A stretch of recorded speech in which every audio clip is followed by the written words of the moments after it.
Hello and welcome back to the channel. Now about 4 months ago I did the Slubin T34-85 and at the time I was asked to do a comparison review with the Wange T34-85. This one. So this will be today's build. It will be the usual story, 60-second speed build, some pics, and then we'll get into review. Let's crack on and build.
Welcome back. Right, the Wange T34-85. Now I will be referencing the Slubin T34-85 predominantly because A, I've been asked to, and B, because they are same scale, same dimensions essentially, and roughly the same price. So I will feed back to this one occasionally. But this isn't a direct comparison as such. I'll be reviewing the Wange on its own merits. Now, first of all, the instructions. Wange instructions are, by and large, very good. They're definitely on the better side from most manufacturers. And now, there isn't any extra information or anything like that in this particular one, but they do continue with making it very clear what you need to build, and then how to attach it to everything else. There's no problems here whatsoever. And also at the back you do have, get it you do have a parts list, which, as I've always said, I do find useful occasionally, but they're not bad at all. Very happy with those. Now, nothing was missing. Nothing was warped and nothing was discoloured, which is always a good start. Now, let's mention the bricks, because I did have, not an issue as such, but I did have a couple of bricks on the Apache that I did recently, which is also a Wange, and to a degree I had similar issues here, where the bricks, they feel nice, but they're a little soft. So what tends to find happens is, as you're building a layer, you're putting pressure on those bricks to obviously connect properly. And what tends to happen is, say for instance, if you're building along here, when you're building this way, as you're putting pressure on, the bricks here just tend to lift a little bit, and you end up with that little sort of slight gap on each layer. So you've got to keep pushing it down. So, well, that's not really a problem as such. You just got to keep on top of it. It is slightly annoying. So the bricks are just perhaps that tiny bit too soft. That's the only thing I can really put it down to. But in the grand scheme of things, it's not that big of a problem.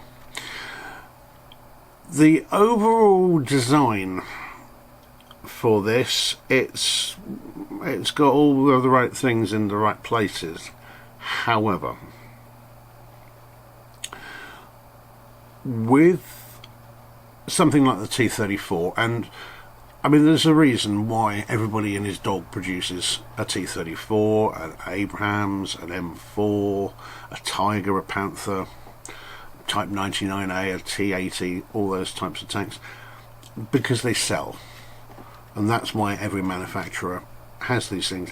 As much as we might say we want more of these types of things, the obscure tanks, also this one's by Wange, in the same range as this T34, bizarrely. As much as we'd like this sort of stuff as collectors, and it's this that sells in volume. That's why everybody and their dog does them.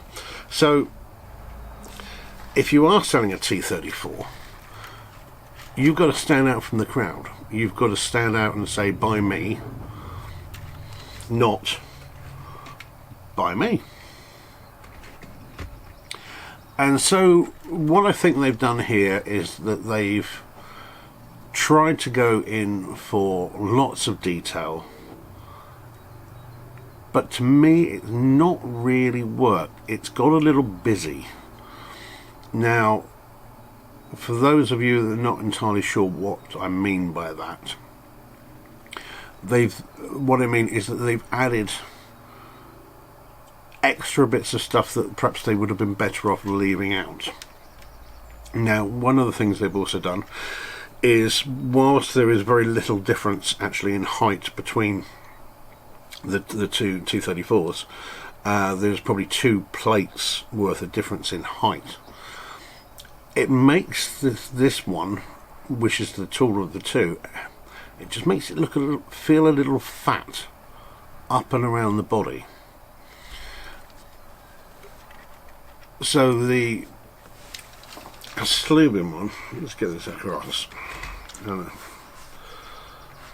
So the Slubin one has this sort of gap, and then comes into the bodywork and slopes up, whereas the bodywork here slopes up and then from straight from the outside, and then goes up a little further where this one doesn't, and that just makes it feel a little bulky through the middle. I like what they've done with the fuel tanks here. I actually think that they look better than the fuel tanks on the Slubin. They look more like fuel tanks, to be honest with you. But this general, it's just a little too much. And then we get on to the turret, and I could probably have lived with the bodywork. But this turret, now, one thing about this turret before I carry on any further, it is solid. It's like a Wange turret, in that it is absolutely rock solid. You can squeeze that as much as you like, it's not going to fall apart. But it's just not quite the right shape. Where Slubin have got this pretty down. It's that sort of relatively smooth on the sides, and angled up. Because of the way Wange have got this, you've got this great big ridge. If they could have blended that through to the level above, this review might have gone a slightly different way. But because they've got that step there, it just makes the whole turret look just not right.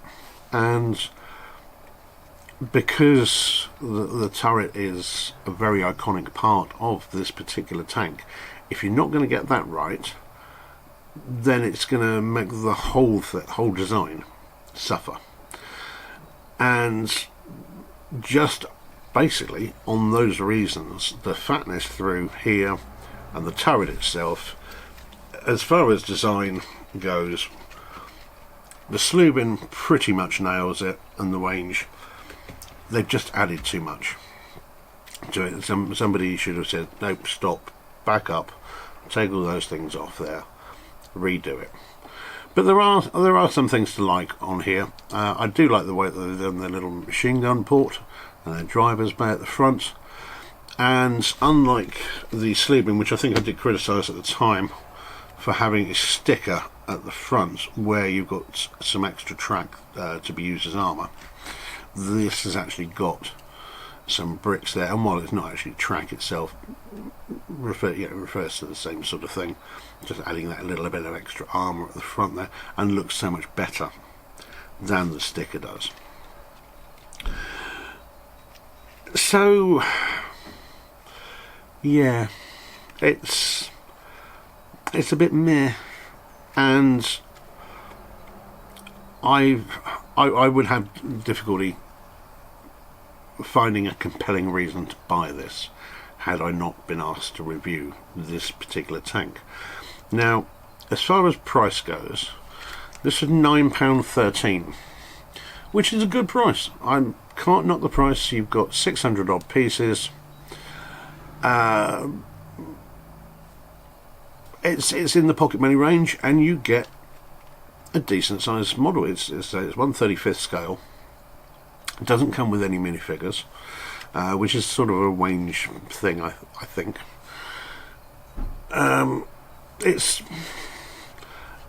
You can't knock it for price and value, certainly. Trouble is that the Slubin T34, which is again 1/35 scale, is a similar sort of piece count, maybe slightly less, I can't remember off the top of my head, but this was £8.49. So yeah, it's not much cheaper, 60-70p cheaper, but for some people that could be the deciding factor. And this isn't perfect by any stretch of the imagination. As I say, I would have loved to have seen the fuel tanks from that on this. I've never worked out why that is not white for the engine cover to tag in with everything else, and similar thing with the exhausts at the back there. I think they would have been a lot better in white, and perhaps also with the tanks as well, to be honest with you. And the machine gun port on the Wange at the front, I think, is far superior to this one. But there is no, I can't turn around to you and say buy this over this, because the Slubin one is just a far better representation, and there is no reason other than perhaps you don't like white, or you don't want the winter camo. That's the only reason I could think of for you to not buy that, but to buy this. So there we go, in the battle between the pocket money range T34-85s. It's a very clear win here to Slubin. So sorry about that, Wange. You haven't done a bad job, but you've done too much T34-85. It needs to be taken back, and just a little bit less, sometimes more. But there we go, that's today's video. Hopefully you like the content. If you have, please like and subscribe to the channel, and I will catch you again. You take care. Bye bye.